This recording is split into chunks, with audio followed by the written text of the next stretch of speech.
Yeah, you may be annoyed with someone for doing something and you want to tell the person. Do you need to tell the person in a very sarcastic and critical way? No, you don't need that. But that's what's happening, isn't it? Yep. In companies, People, in people banks, like and all to that. shout at people. They like to shout everywhere. Is that what you need to do? No. In fact, the person has made you angry. You can talk up to the person. Look, what you spoke the other day has hurt me, and I'm not happy about it. Can you explain to me why you spoke to me this way? See, your tone and manner plays a role. Now, if you speak that way, the person can also look at you and say, oh, okay, she's speaking to me in a very loving manner. Probably I will respond accordingly. Yeah. That's how you attract it. That's how you tackle So how the do you situation. inject love in a workplace and be more positive towards yourself and others? Starting with loving yourself first. When we're talking about love here, we're not talking about being egoistic and think that, oh, I'm the prettiest and I'm the most handsomest and I'm the most knowledgeable. That's ego. That needs to be busted. You see, that ego needs to be really busted and brought down to its lowest level. What you're talking about is respecting and loving yourself. And how would you like to be treated? So the same way that you like to be treated, you will need to treat the other person. And you cannot force that respect and love from them. It has to be earned. Right, you cannot just force someone else just to respect you. To respect you or to love you or to it jump has to to be earned. It has to be earned. Yeah. But we are doing it out of fear, isn't it? All these corporate companies, government of agencies and wherever they are, people are doing it out of If fear. you don't want to talk to me, I don't want to upgrade your skills or things like that, right? That's right. Yeah. So they're doing that. They don't get the bonus. So they're actually bonus posing a threat to the company. To the person who's imposing the threat is also has issues. Because they are also answerable to the people on top. So it all starts from the top. How the CEO or the MD or the chairman, how they run the organization. And then keeping a tight control and looking at things and letting people express themselves. So you need to bring in that culture of love and confidence and happiness within the organization. Then you see changes taking place. MCs begin to come down. People get healthier, there's more communication. And you find that that's when you actually get the good stuff. Those people who cannot cope with it will just fade away. Right? And you will attract the correct things. Your business begins to get better.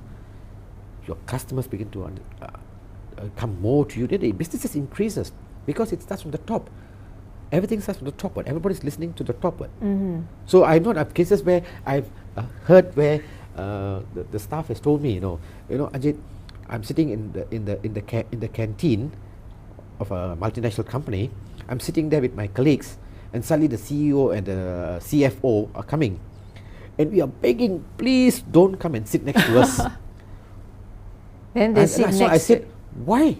Because then we can't talk. Because we have to look at them, we have to respect them, and they'll be looking at us, and they'll be scrutinizing us, the way we eat, how we are dressed, what we're doing, and that makes us very uncomfortable. Right. It might affect their work. It affects them. It affects them everywhere. And though the CEO and the CFO don't really mean any harm, but that's how the perception is, isn't it? So whose fault is it? Whose fault really is it? Right, whose fault? It's from the top. Because the way it's perceived, not and from there coming down. It just flows down. So they were so happy, and they were out of fear. Fear. It is a fear. Everything is fear, isn't it?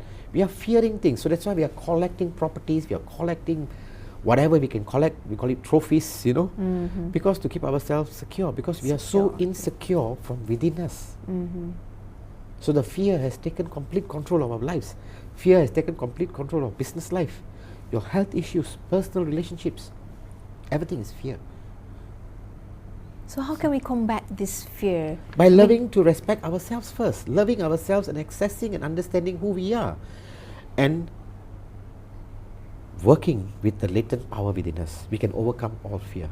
And I'm talking fear, we're not talking about suddenly jumping off from a 100-foot building, that kind of fear. No. We're talking about the fear. Fear here is that we begin to feel secure from within you. Confident in the way you speak now. You feel good. And you're able to express in a very communicative and a beautiful way, very humble, loving way. So if you remain humble, tolerant, patient, you no longer become judgmental or critical. Right. When you erase those negative traits from yourself, things begin to change. Okay. And that's when we say miracles take place in our life. Actually, what's happening is you're creating the miracles from your own self, for your own self. Okay, it starts with you. Before we end our session for the day, what are your thoughts if you want to keep if I want to keep my thoughts clean and calm and collected, so that I can actually influence other people to become like me or think like me. See? Look at how you communicate with yourself first. What kind of language do you use yourself? And when you're using that language for yourself, also imagine that same language is being used on the other person. So you wouldn't want to use negative language or detrimental language on yourself, so you wouldn't want to do it on somebody else either. So it starts with you. So looking at how you communicate in a loving way to yourself, and then letting it expand from you to the others. There you go. Final words from Ajit Ludher, clinical hypnotherapist. So you're with me, Siti Nopsa Jusra. See you next segment right here on the weekly review. There you go. Now, who said hypnotherapy is a no-go? Try it, then you'll know. So stay tuned with us right after the break.